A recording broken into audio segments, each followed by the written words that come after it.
American rocket technician Daniel Fry claimed he witnessed a UFO landing near the White Sands Proving Grounds in New Mexico.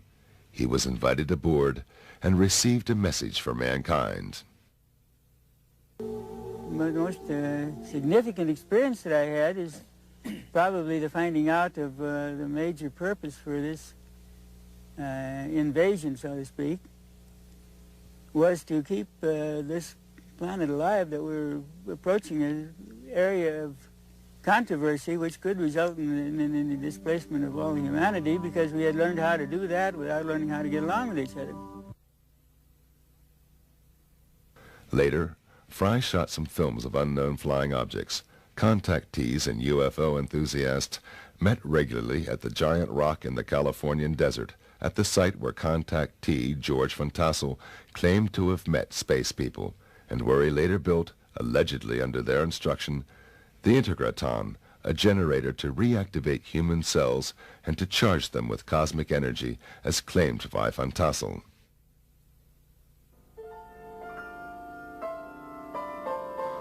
One of the early contactees who spoke regularly on the giant rock conventions was Howard Menger. Menger presented what many UFO enthusiasts had long waited for: physical evidence and a message of deepness and beauty.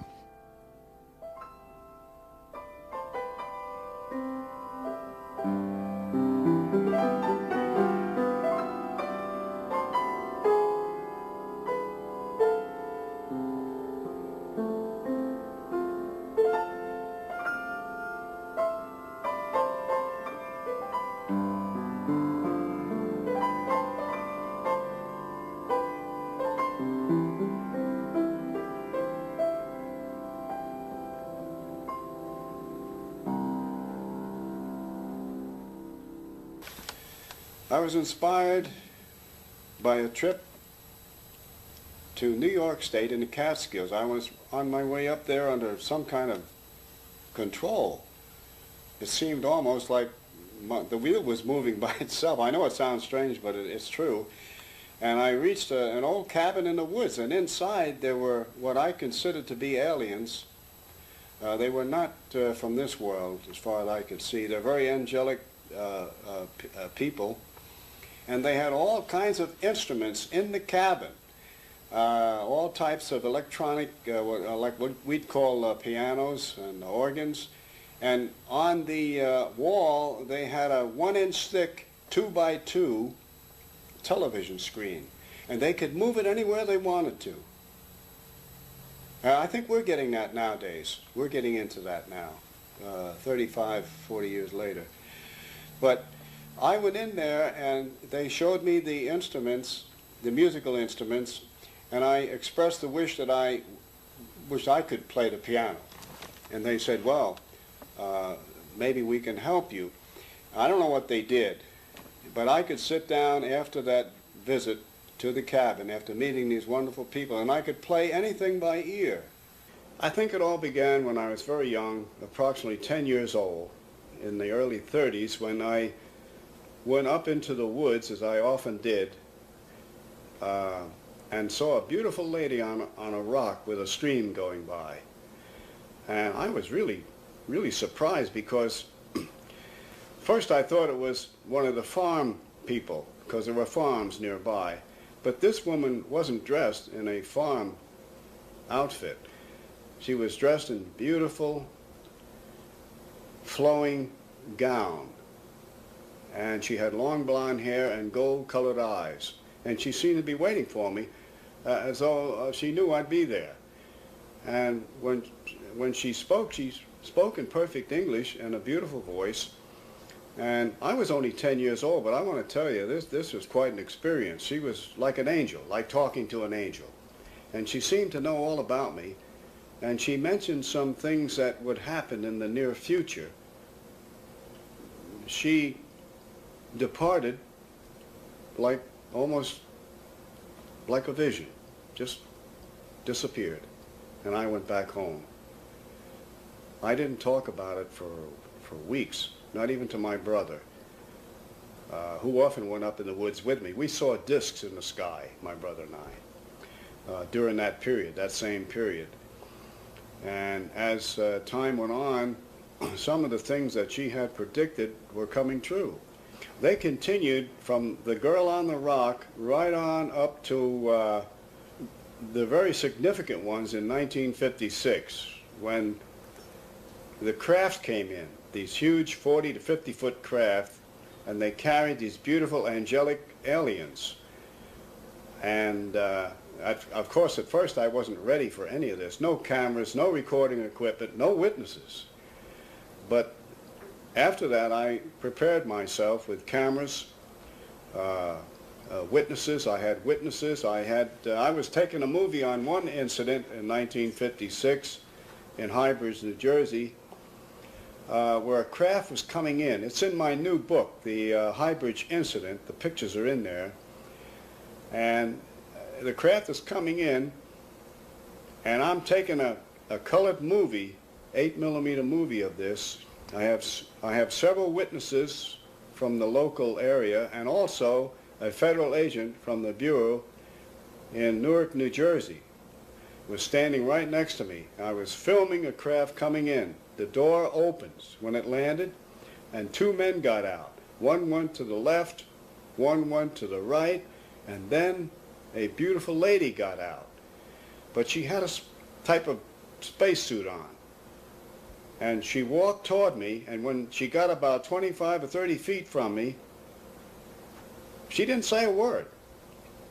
And she touched something shiny on her belt. And that shiny thing got bigger and bigger and bigger, and finally enveloped her whole body to where I could see her body as a light form. And then it disappeared. And I was really surprised. I yelled back at the craft.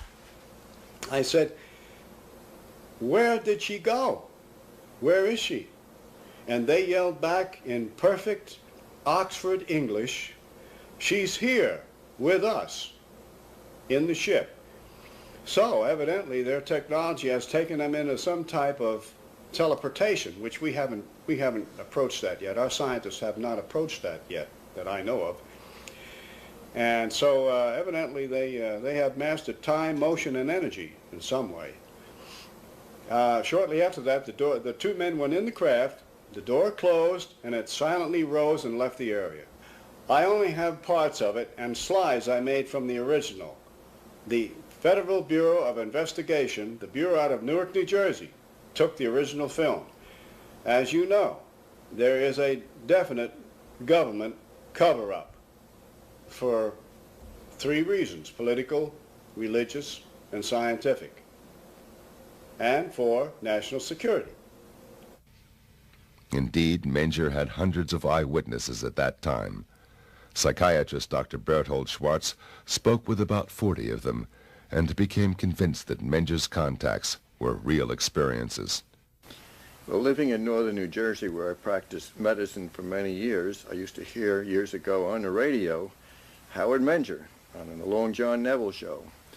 And I was quite interested, to put it mildly. How could someone make these statements and make all these claims and these other things going on? Then, of course, reading about it in the papers, and my patients would ask questions. People across the board, straight Americans.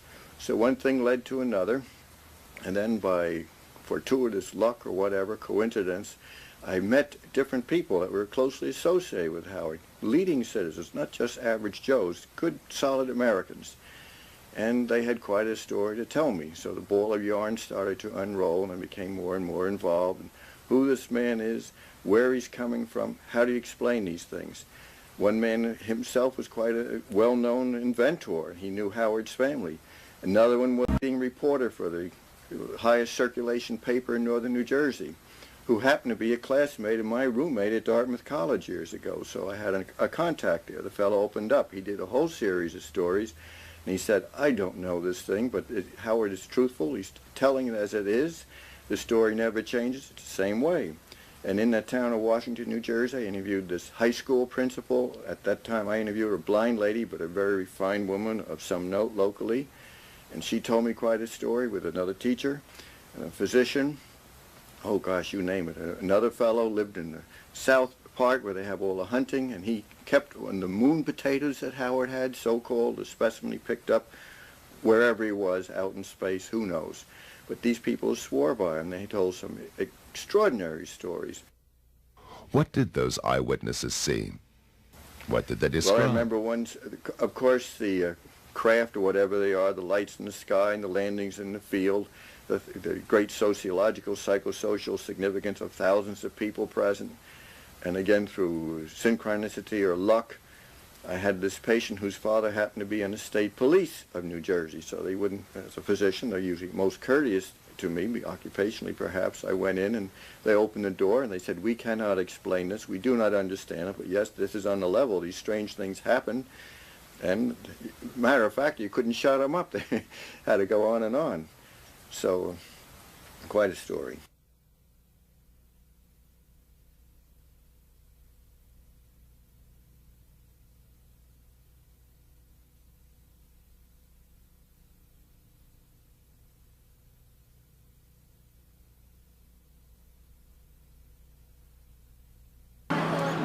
There were people that said they saw lights in the sky and things that darted very fast that didn't look like a helicopter or a plane because it moved too swiftly.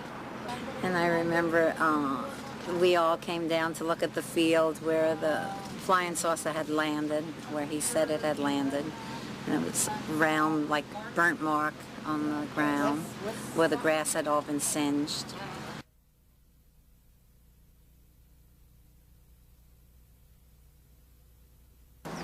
And in the 1950s, a young high school boy came to me and said this man was taking them up in the wood and showing them lights that glowed.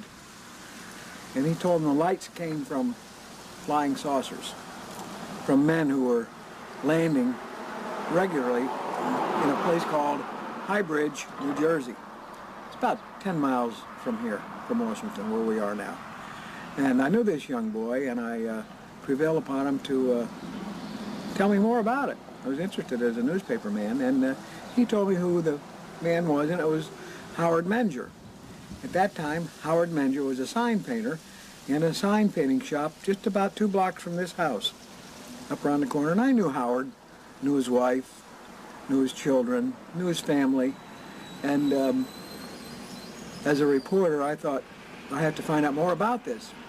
So I got a hold of a couple of friends of mine from the state police, and we went to visit Howard, and he said, "Oh yeah, they're up there," and he showed us some photographs he had made of flying saucers, and he asked us if we would like to meet these people from outer space, and of course we said yes. So he took us up to a field up on top of the mountain and said they'd be there at about 11 o'clock at night, and we just had to wait. And needless to say, we waited and waited, and nobody ever showed up. Howard later told me, he said, one of those guys that was with you was carrying a gun. He said, Howard, all those guys were carrying guns. They're all state policemen.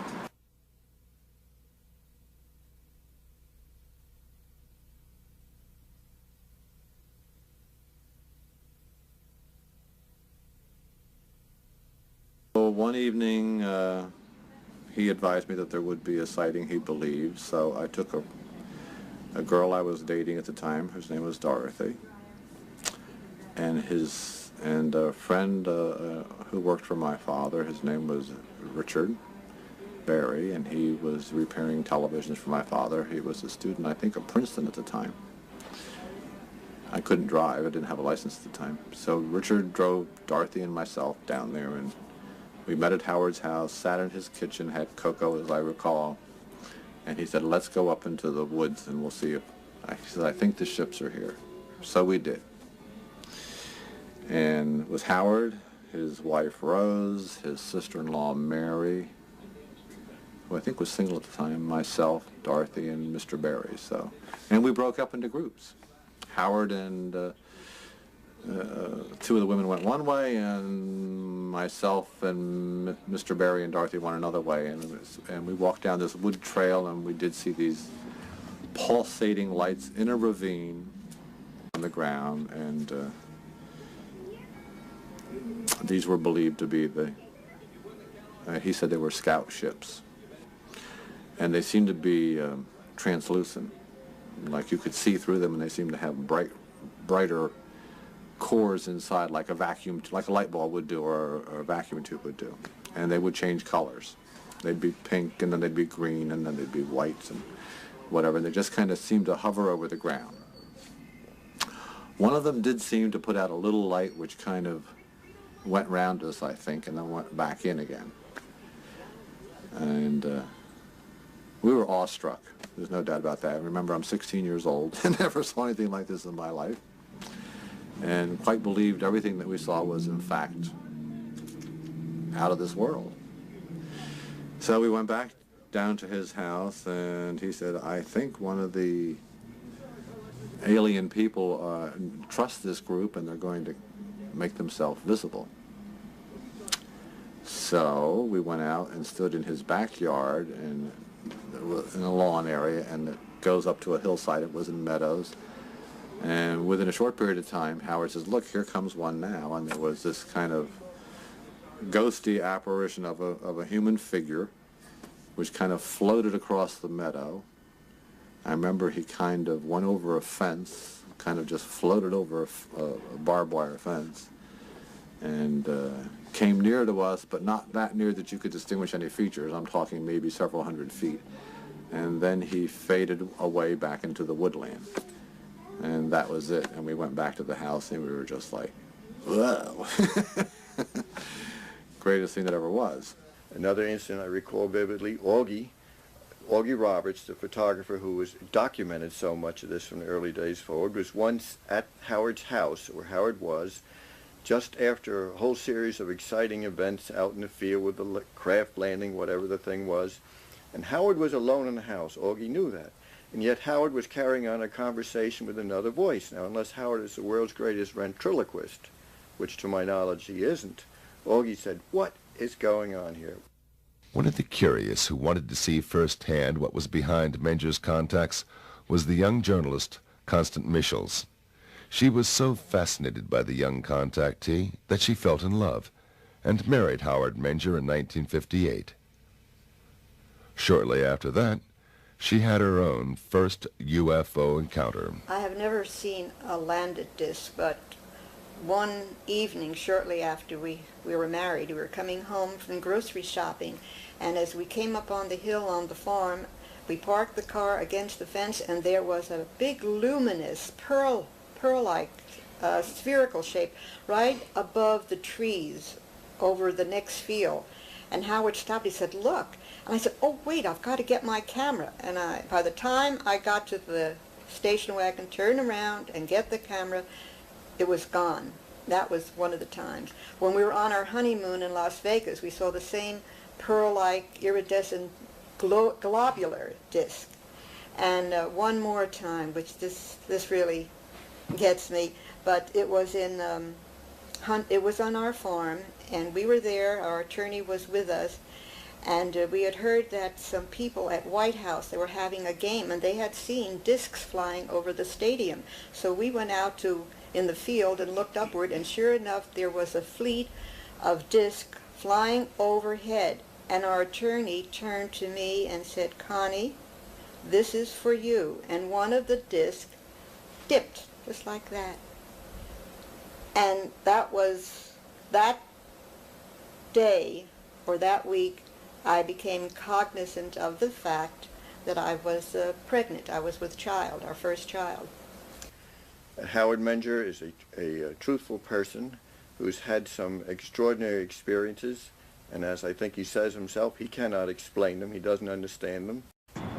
My impression of Howard Menger was that he was a man who most people would like.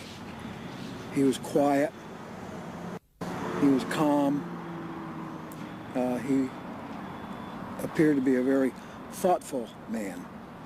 He would seldom give out with a fast answer. He would consider his words and his answers to every question you would ask him. He was a kind man. He was a kind of a person that you'd like to have as a neighbor. He minded his own business. He was on the quiet side. And that's why I think he commands so much respect, because people don't expect to have a guy talking about flying saucers who looks and talks like Howard Menger. He's a father figure. As a psychiatrist, I certainly would say that Howard appears in every way to myself to be a healthy, good citizen, a sound mind and body, as most of these people are. We've done formal studies on this long ago. It was just logical to assume that there are non-terrestrials throughout our cosmos. And if they are coming now, as they have come in the past, why could not this young man, who had a good business, who had a family life, who was well known in his community, was well respected, why should he go through all this trouble to get ridiculed and harassed and lose a lot of his business? And for what purpose? It certainly wasn't for money. We lost heavily trying to get this message across. He eventually lost his first home, and when we were married, we lost our farm home, and we had to just pull up stakes and start all over again, no home at all, and work very hard. So for all those skeptics out there and debunkers, we get very angry, especially I do, when they say, well, you're doing it for money, or you're trying to sell your book. We have mortgaged our home to publish that book because we didn't want it altered, and we didn't want the photographs to turn up missing again. So we did it ourselves. So this is not a labor of money, it's a labor of love that we have done for 35 to 40 years. So I was convinced at that time that he was doing it for the same reason. He was losing pitifully economically. But something was really pushing him on. And I'm very glad that later on the government came and backed him up to do some of the things he had to do. Unfortunately, it didn't last very long. Menger's most fascinating adventure with the space people was his trip to the moon in August 1956. Well, I remember getting in a craft in the same location. We called it Location 1 in High Bridge, New Jersey. They invited me in the craft. And they didn't tell me right away where we were going, but I found myself in outer space with a Polaroid camera, and there were about 8 or 9 people in there with me, aliens, and a man, a friend of mine from High Bridge, New Jersey, who I still don't mention his name because he doesn't want to mention it, but he was in the craft with me. Went to school with him. We were up, we could see through the portholes the Earth getting smaller and smaller and smaller. It looked like a blue tennis ball with white clouds over it. Finally, we could see the moon approaching and getting larger and larger through the portholes, and I took pictures of the moon on the other side of the moon, where there's a line between the light and the dark, and there was like a small city there. And our government knows all of this. They know it all, but they're keeping it from the public. Time is very difficult when you're flying in these aircraft. For instance, there's something I did notice on the moon trip. I thought it took 10 days. But when I come back, I didn't have to shave. So that's less than 8 hours. So there's something here in their technology about time. They're time travelers. As far as I know, their technology is so advanced we may never even have left the planet in a craft. We might have gotten in a craft, and through their technology contacted the moon section and put it on a screen, and I thought, who knows? They're so far ahead of us that I really don't know. Any time that he came back from what he called a contact, he seemed to be very elated, very happy and elated, and just bursting with happiness or goodwill. it seemed to affect him that way.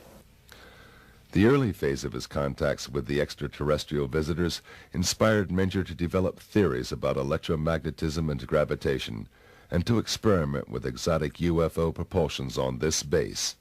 So what happens in my theory is that the electromagnetic field surrounds the disk, cuts off the cosmic particles coming in, so that gravity, which is a push, my theory, is no longer a push in this area because it rises.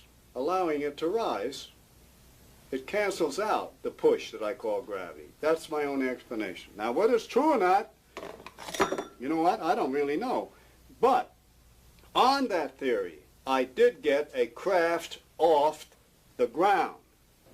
1951 was when things really happened, because I built an anti-gravitic electrodynamic propulsion 4-foot radio-controlled craft, which looked like a flying saucer, and I flew it quite a bit around Hybridge, New Jersey, and one time in the afternoon it got away. My controls, I lost control of it, the radio control, and it went up about 500 feet and then went west, and I was pushing buttons like mad, and it just didn't respond. It got away, and there goes approximately, today's dollars, $60,000. Now, in those days, money, a dollar was a dollar, and it took me 2 or 3 years, a period of that time, to come up saving that kind of money and buying the parts to build a craft like that. But it was successful because 2 weeks later, FBI agents came out of Newark, New Jersey, to my shop in Washington, New Jersey. I had a machine shop and sign shop there. And they said, "Howard Menger?" I said, "Yes." They said, "Well, we want to tell you that your craft crashed," and they showed me the pieces, on the Ohio-Pennsylvania border, which is several hundred miles from Hybridge, New Jersey. So that, and it crashed. I don't know whether it hit a tree or what happened. And they traced me from the parts. I bought these parts in electronic shops and hardware stores on Route 22 in New Jersey, and they went to these stores and traced it down. And they're very good at this, and they came right to my shop and said, "Stop, don't do it again, keep quiet. You will be visited by some representatives from the Pentagon. They are interested in the propulsion system." So, by the time in the late 50s, they kept coming back in this and that. Now, I didn't put a lot in the book about this because they said not to. But in the 60s, they didn't have a contract, as you spoke of, but they did sponsor me to go to Colorado Springs and actually build, in cooperation with 80 other scientists, engineers, and all types of men who knew what they were doing, build a between 40, 50-foot craft, and it flew successfully.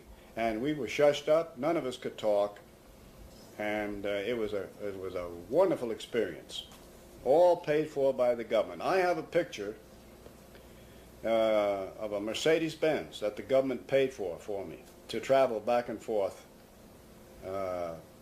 Colorado Springs and Hybridge, New Jersey. The deal with the government had its price. Menger had to leave the UFO movement completely. Yes, they did silence me. I silenced voluntarily because of national security, which was their biggest reason. And being a patriotic citizen and a veteran of the United States Army intelligence back in World War II, yes, I did keep quiet for security reasons. Because in those days, the Soviet Union was at odds with us. They were our enemies.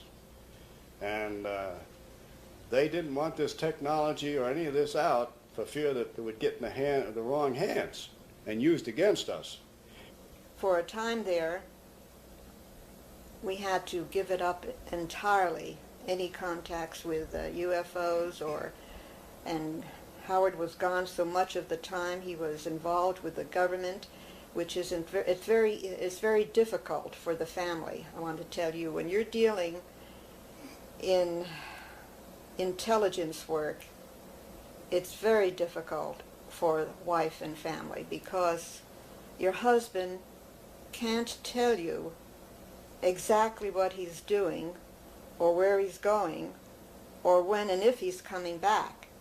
And that's all left up to conjecture, and it gets to be very uncomfortable at times. And however, that was resolved eventually, and Howard decided to give it all up and just devote his time to me and to the children and to his work until such times it would be more appropriate for us to talk about his experiences and our experiences together.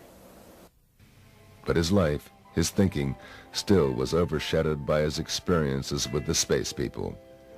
They even influenced the life of his children, Heidi and Eric. Deeply. Yeah, the philosophy was probably the best thing they gave me anyway. Mm-hmm. I think it's given me a good open-mindedness and a good stable foundation. That's probably the best thing, if anything, that they gave us. It gave me the niche to my music because I'm a musician and I went through all types of music from Baroque, opera, jazz, modern music, and the only way I really found the way I wanted to go was through the faith that I have in it. It was really from the core of our family that I got that faith. You're dealing with a human being who's had an extraordinary experience and is bursting with knowledge and wants to tell all that he knows, but sometimes cannot. And it leaks out over the years, and persistent questioning and going over the events very carefully, trying to remember what I call parables that the non-terrestrials told him, trying to figure it out ourselves, what they meant, what the knowledge was, and realizing that it was we who had to do the searching and find out what it all meant, that we were not going to be given a textbook for aliens. We had to figure it out ourselves. And when we finally did, we found out that we had it in us all the time because we've been seeded by our non-terrestrial ancestors. So it was there. It just had to be probed, which means that we didn't lead an average, normal, everyday life. Although we did this to maintain family, our minds were always probing and always interested in reaching into that exciting field of non-terrestrials and what it really meant to us as humankind, because there's more to us than one can ever imagine. When the space people ended their contact with Menger in 1958, they left many unanswered questions. Well, they left. The original angelic people that I talked with years ago in the 50s, in the 30s, A Girl on a Rock, and then the 50s, and the many trips in the craft, they said that they would be back in 2012, that they go in cycles, but I believe that they are time travelers, and that they have bases on Venus, Mars, and many other planets. I asked them once, well, where did you come from? And they said, we have just come from the planet you call Venus. Well, that doesn't mean they're Venusians. They're travelers. They might have a base there. When our astronauts went to the moon and they came back, they were not moon men. They traveled there and back. They were Earth people. So who is to say where they come from? The one thing I'm sure is, almost sure, they don't come from this planet. And they're way ahead of us in political, scientific, and religious understanding. I asked them, why are you here? Well, are you here to heal people or solve all our problems and blah, blah, all this? He said, no, it is against our universal laws to interfere in any civilization which we descend upon. Your record, your history shows that your advanced civilizations have advanced on lower civilizations and have destroyed them. They've been here thousands of years ago when there was oceans where there is now land, and where there was then land, there are now oceans. And when they come back, the civilizations have gone down, disappeared, like Atlantis and some of the others. They come back to check on us. They are our ancestors. They helped us to rise up from Homo sapiens to where we are now, to a thinking human being who can make tools and who invent technological things to help humans live a better life. They said that they have laid down laws thousands of years ago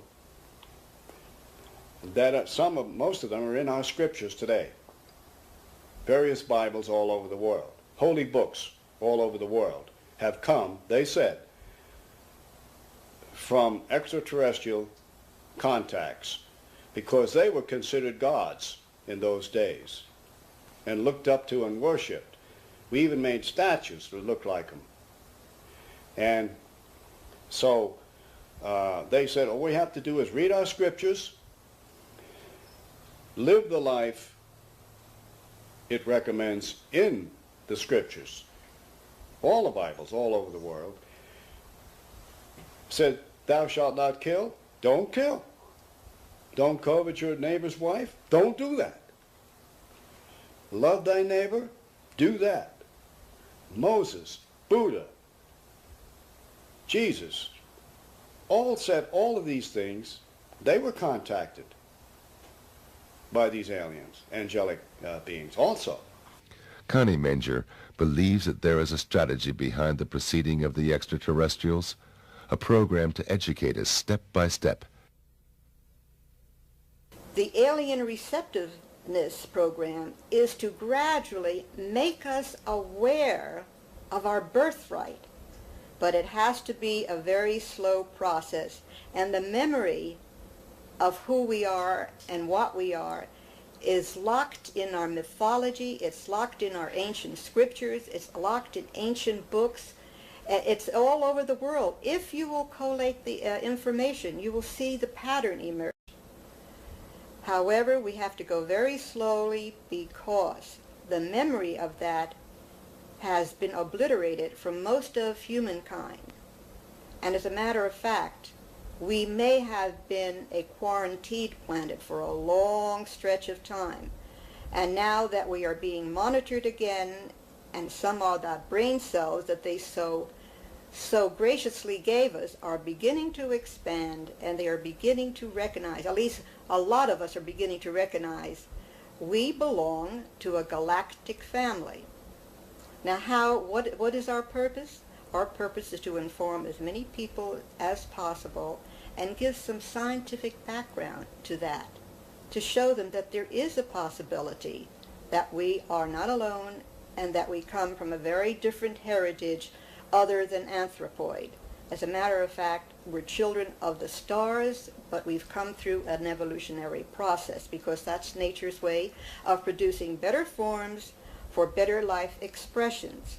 They leak information out either by direct isolated contact cases and or holographic means to get the message out slowly so that the mind has a chance to adjust. There is a mental adjustment that needs to be done, and that needs to be done first on a slow scale, and then as it accelerates it will become worldwide. And that's where the consciousness upliftment comes in, that if once they know that there is others out there, and they're very much like us, and that's why they're sending those entities that look most like us and are probably very close to us biologically, as I said before, because they're our family. And there is another reason. It must be done slow, on a slow process, because a higher culture will always destroy the lower a lower structure. We have infrastructure in our industries, in our governments, in our religions that would fight so fiercely against this thought or against others coming in, because after all, the vested interests have control of this planet and control of the countries and control of the wealth. They don't want to have to deal with this on a hostile level. It has to be done slowly, and it has to be changing the mental set first. It's one reason they're here is for a spiritual reason, to develop us more on a spiritual level. Technology is advancing quicker and going further ahead than our spirituality, and that's very dangerous. Personally, I feel that we have to have a greater reverence for life, all life, greater respect for our planet, greater expression of intelligence between each other, and greater care and responsibility for everything that we do. We have to take responsibility and take charge for what is happening today, because that is the only way we can change it.